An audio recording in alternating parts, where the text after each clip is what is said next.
Hello everyone and welcome to another video here on the channel. Today I'm going to be going through the AFL trade period / fantasy period wrap day 3 combined. As of this recording, I'm recording this a little bit earlier before today's deadline in proceedings, but there is no talk of any other deals being done today, except for Jack Graham, who's officially a West Coast player on a 4-year deal as unrestricted free agent.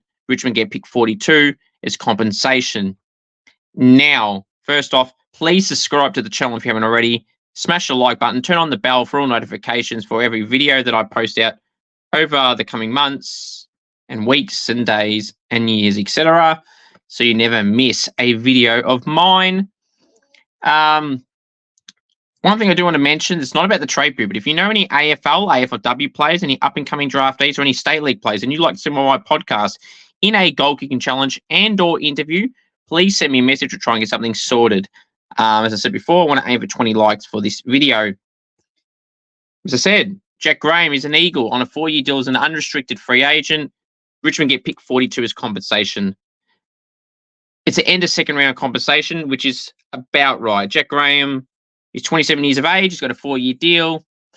Probably isn't on big money, probably on 600,000 or something. And, you know, it's around the mark. Maybe they could have got after their ladder position in the second round, but this one isn't terrible. So pick 42, it's about, to be fair, where he's worth anyway on an open market anyway, to be honest. Not a pick in the 20s, 30s at best. So 42 is around the mark, and that's what the end of the end of the second round is. In terms of the move for him and West Coast and the fit, it's okay. Nothing bad, nothing amazing. He'll complement what they've got with Yo and Shuey. Not Shuey. Sorry, I don't think I lose Shuey still. Elliot Yo, Harley Reid, Tim Kelly, who's not leaving to go to Fremantle. They categorically ruled that out yesterday. The Eagles. Matthew Clark. Actually, no, he's Adelaide, but anyway, whatever. So, yeah, that's the news there. Shy Bolton to Fremantle. 10 and 11 is what Richmond will want. Freo are offering 10 and 18. Will that happen? I still don't think it's a guarantee to happen, to be honest. I don't think Richmond can afford to lose all these players like Baker and Graham, who's now officially gone, and then Rioli as well. So Richmond got a lot to do. They're going to have a lot of top 20 picks and top 30 picks. But I think they shouldn't exaggerate on the amount of picks that they want, because you can't cut too many experienced players. And I've been saying this for a while. You lose in Graham now. You've lost Graham now. And you're going to lose 2 of the contracted players, potentially, in Bolton and not Baker. He's the uncontracted one, and Rioli. So you can't be cutting all the good players and older players that you have, because then you're left with what? Vlosten and Nankervis and who else that's old, and Tom Lynch, and that's it. I think you're leaving it too young for your team. I know this draft is strong. You know, you got guys like Jagger Smith, who's played in their VFL side, Job Shanahan, Finn O'Sullivan, Harvey Langford, Harry Armstrong. There's some names that they'll like and will want to get, but you can't get too many of the same. And who's to say they work straight away or ever? So they're in for a world of pain, the Tigers. Now, the Dan Houston race, as of 3 p.m., Collingwood are offering John Noble, who wants to go to the Suns, and Collingwood will let it happen, and their future first to get Gold Coast pick 13 and 23, which they can then pass on to Port for Houston with Richards, so 13, 23, and Richards for Houston, and probably like future force or something like that, which is around the mark for Dan Houston, I feel. Adelaide fans will probably feel a little bit different there. Joe Richards is probably worth a pick in the 40s. It's like 13, 23, and 40, which is around the mark. Slightly better it could be, but it's probably as best you're going to get. Maybe they can throw in a future third or something as well, or a future second. I think the future second would definitely get it done on top of what I just said with 13, 23, and Richards. But does Dan Houston want to go to Collingwood? Apparently he wants to go to Carlton. If you listen to John Ralph, it's Collingwood. If you listen to Tom Morris, it's Collingwood. If you listen to Sam Edmund, it's something else. So, and then some are saying that North are in the race. So The race is wide open. North Melbourne would offer a future first potentially, which is outlandish, so they'll give up a top 4 pick of next year. But Port want picks this year.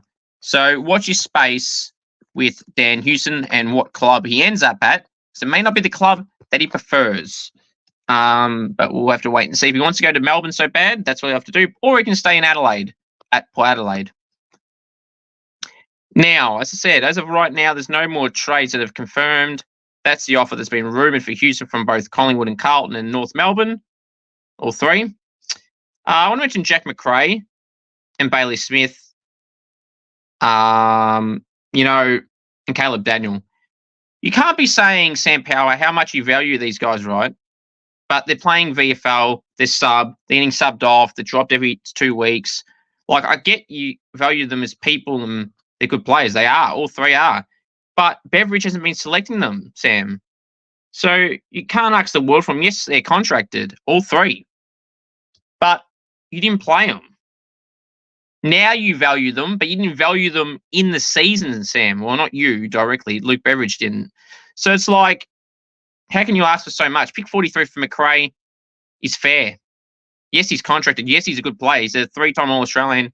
He's the inaugural Scoops medal winner, but he's 31 and you are not playing him weekly as a starting player most weeks, and you're subbing him off sometimes, or you're starting him as a sub, or he's playing twos where he's getting 40-plus disposals most games there. So he's got a lot of footy left in him, Jack McRae. I think he'll be a great addition to the Saints. That will get done. 43 is about fair. Matt Kennedy is someone Joey Montagna threw up last night on that trading show. I forgot the name of it off the top of my head. Trading Day or something it might be called. But yeah, that's a move the Saints should look at Matt Kennedy if the Jack McRae one doesn't happen. I don't know what kind of word that is. Van Sider went to St Kilda. Bailey Smith. He'll go to Geelong. Pre-season draft threat. I don't think it'll happen. Bulldogs don't want him for nothing. Gone for nothing. Caleb Daniels got his futures to make up, whether he wants to go to North on a 4-year deal, is what North have offered him, says Brady Rawlings, or say the Bulldogs would. He's got 2 years left, and he's fallen in the same position as McRae in not getting a game regularly that he should. And Bailey Dowell was in that position at one point in the season too. I mentioned the Dan Hewson thing already. Joe Richards will be linked in, as I said. He wants to get to Port Adelaide on a 3-year deal, it looks like. And Clayton Oliver, it could happen. To Geelong still. Don't rule it out. I don't think it'll happen, but he does want to get there. No matter how many times Melbourne fans want to deny this, Clayton Oliver does want to leave the Melbourne Football Club. It just won't get done. Same for Petrarca. And again, I left you with this last night on last night's video. Tim Membrey to Brisbane. Do not rule that out. Thank you for watching. Stay tuned for the next video in the upcoming days. Till then, thank you very much, and go Saints. Do something. Keep 7 and 8. Keep pick 7 and 8, unless you trade pick 8 for, like, say, a pick in the teens this year and a future first or second. Otherwise, don't do it. Thank you. Go Saints.